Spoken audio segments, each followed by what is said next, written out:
నా వరకైతే బండ్ల గణేష్ పైన అయితే ఎటువంటి పాజిటివ్ లేదు, అట్లా అని చెప్పి ఎటువంటి నెగిటివ్ లేదు. అతను ఏదైనా మాట్లాడిన దానికి మనం కౌంటర్ అయితే ఇవ్వగలుగుతాం, కానీ అతని వ్యక్తిత్వం ఏంటి, అతని వివరాలు ఏంటి ఏం మనం పెద్ద పట్టించుకోం, మనకు అది అవసరం లేదు.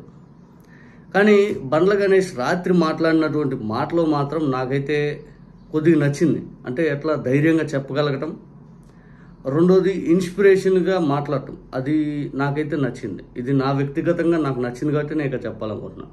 అది నాతో పాటు మీ అందరూ కూడా వినాలి అనే ఆలోచన.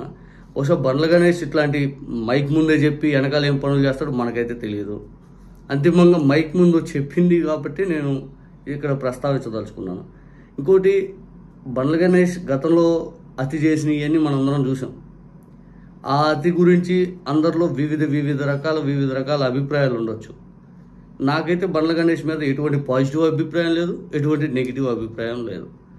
ఇక బండ్ల గణేష్ రాత్రి మాట్లాడినటువంటి మాట ఒకసారి కల్పన 3D అనుకో, కళ్ళజోడిది ఈ సినిమా రిలీజ్ ముందు రోజు నువ్వు ఉన్న స్టేటస్ మీద ఉండు.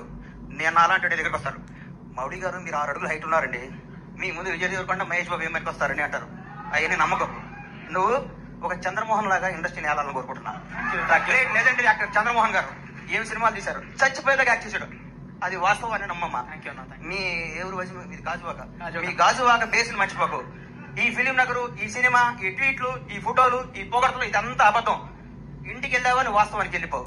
నేను రోజు ఇంటికి వెళ్ళి నా షార్నర్ కోళ్ల ఫారం గుర్తించుకుంటా, లేకపోతే వీళ్ళు మన బతకనీరు. ఇక్కడ ఈ మాఫియా మన బతకనీరు. ఈ మాఫియాకి దూరంగా ఉండాలంటే మనం బేస్ మీద ఉండాలి. ఎవడు బాగుంటే అబ్బబ్బబ్బబ్బ ఎంత. అరవింద్ గారు ముందే మాట్లాడింది ఈ మాటలో, ఇది ఒక మాఫియా సినిమా ఇండస్ట్రీ అయ్యిదే చెప్పి. ఇక అరవింద్ గారు ముందే అని ఎందుకు ప్రస్తావిస్తున్నానంటే, అరవింద్ గారికి సంబంధించినటువంటి వ్యక్తులు ఎవరైతే కొంతమంది సినిమా ఇండస్ట్రీలో ఎదిగే వ్యక్తులను తొక్కేసిన విధానం మనం అందరం చూసాం. అవకాశాలు రాకుండా అడ్డుపడింది మనం చూసాం. ఇట్లా చాలా సందర్భాలు మనం ఎగ్జాంపుల్ చెప్పొచ్చు. కానీ ఇది ఒక మాఫియా అని చెప్పి డైరెక్ట్గా పెద్ద స్టేట్మెంట్ ఇవ్వగలిగిన మాట మాత్రం ఆ బండ్ల గణేష్. తర్వాత ఇంటికి వెళ్తే మాత్రం నువ్వు గతంలోనే బతుకు, ఇప్పుడున్న పరిస్థితుల్లో బతకొద్దని చెప్పి ఆ మాట కూడా నచ్చింది. నేను 5 అడుగులు హైటే ఉన్నాను, నేను మంచి నటుడిని, ఉండాలి అనుకో. ఒకటి గుర్తుపెట్టుకున్నా, ఒకటి గుర్తు బాగా. మెగాస్టార్ చిరంజీవి గారికి 1 year గ్యాప్ వచ్చింది. శ్రీకాంత్ అనే సినిమా పెళ్లి సంత తీసాడు అరవింద్ గారు, ఇండస్ట్రీ ఇటు కొట్టారు. అబ్బా శ్రీకాంత్ అని అయిపోయాడు అది అన్నారు. ఒక స్టార్ ను మనం ఏం చేయలేం. ఎవరో ఒక 100 కోట్లకు మెగాస్టార్ పడతాడు. అట్లాంటి టచ్ నువ్వు స్టార్, నువ్వు మంచి నటుడివి, నువ్వు మంచి నటుడిగా ఉండాలని మనస్ఫూర్తిగా కోరుకుంటున్నాను. నేను విశ్వాసిస్తున్నాను, నేను ఆశీర్వదిస్తున్నాను, నేను హెచ్చరిస్తున్నాను. ఈ పొగడతలో నమ్మకో.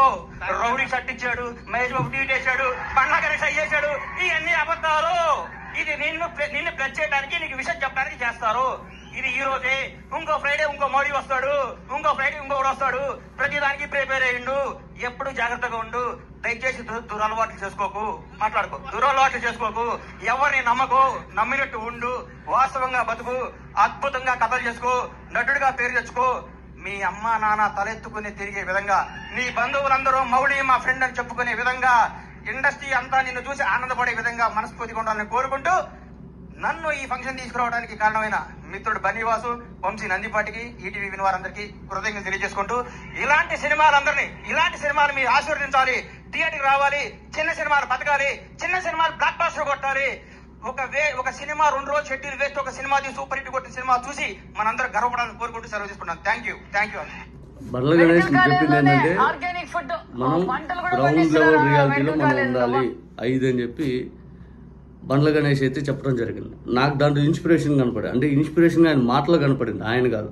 బహుశా బండ్ల గణేష్ అతను చేసిన అతి మనందరం చూసాం.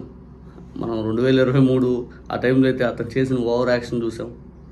అతని విషయ పరిజ్ఞానం ఏంటో జనాల్లో తెలుసు. కానీ ఇది మాత్రం రియాలిటీలో అతను చెప్పిన రియాలిటీ వర్డ్స్ మాత్రం నాకు నచ్చినాయి. ఇక్కడ భయపడకుండా అతను అల్లు అరవింద్ గారి ముందు మాట్లాడటం, ఆ తర్వాత సినిమా ఇండస్ట్రీ మీద అంత పెద్ద స్టేట్మెంట్ ఇవ్వటం, ఆ తర్వాత రియాలిటీగా ఉండండి, ఎప్పుడైనా కానీ మన జీవితాలు ఎప్పుడేం మారవచ్చు, అది ఏ క్షణమైనా కానీ అని చెప్పి ఆ పాయింట్ నాకు నచ్చింది. అంతిమంగా ఇది కేవలం నాకు బండ్ల గణేష్ మీద ఉన్న ఒపీనియన్ అయితే కాదు ఇది. ఎందుకంటే నేను అతను మాట్లాడిన మాటల గురించే నేను ఇక్కడ మాట్లాడతాను అంతిమంగా.